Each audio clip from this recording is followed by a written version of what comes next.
Madame la sénatrice Catherine Dumas.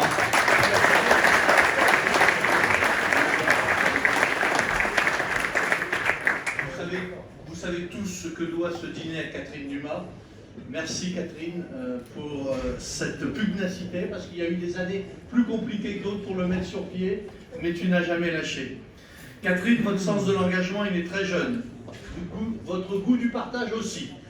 Dans les tables d'hôtes lyonnaises, cette capitale gastronomique dont vous êtes originaire, où se passent les secrets de cuisine familiale, votre envie d'agir s'est forgée avec cette ambition transmettre, à commencer par l'amour de votre pays. De mandat d'adjoint au maire jusqu'à vos fonctions de sénatrice et conseillère de Paris, vous n'avez cessé de valoriser ce que la France a de plus fort et de plus beau, sa diversité géographique, sa tradition culinaire, ses savoir-faire d'exception, son inimitable art de vivre, avec une constante, mettre en avant les femmes et les hommes qui sont les gardiens du rêve, du producteur au chef, en passant par toutes les filières. Et puis, protéger et promouvoir les petites histoires qui font les grands moments de partage.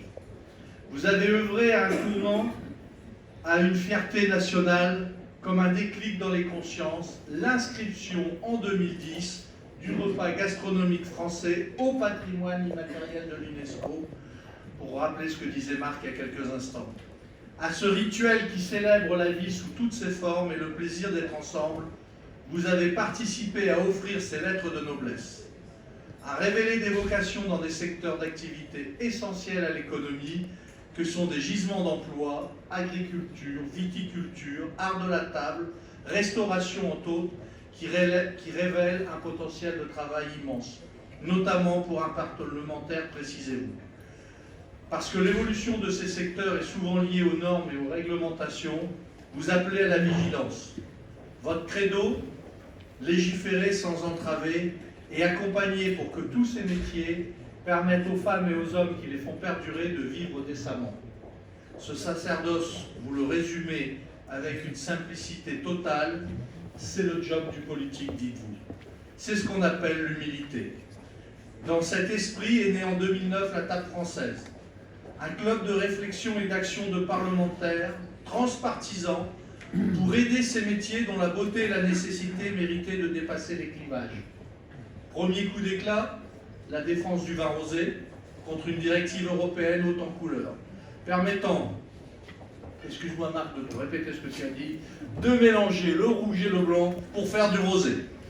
Les combats engagés vont de la charcuterie à la baguette de pain que vous avez aussi contribué à faire inscrire au patrimoine immatériel de l'UNESCO, tout un symbole. Je suis particulièrement heureux de vous remettre la médaille du Salon de l'Agriculture ce soir, lors de cet événement si spécial qui est la quintessence de votre engagement. Ce dîner de la table française, organisé chaque année, au cul des vaches, aurait dit le président Chirac, au cœur de ce salon, qui, vous le dit, célèbre la France et ceux qui la font. Ce dîner aussi, qui met les écoles et les jeunes à l'honneur, qui réunit les chefs, les agriculteurs, les ministres, les parlementaires, et qui permet toutes les rencontres, une grande fête de partage avec cette excellence et cette élégance qui est votre exigence. Avec une fierté intacte et un feu sacré, vous veillez sur une lumière rare qu'on appelle le rayonnement français.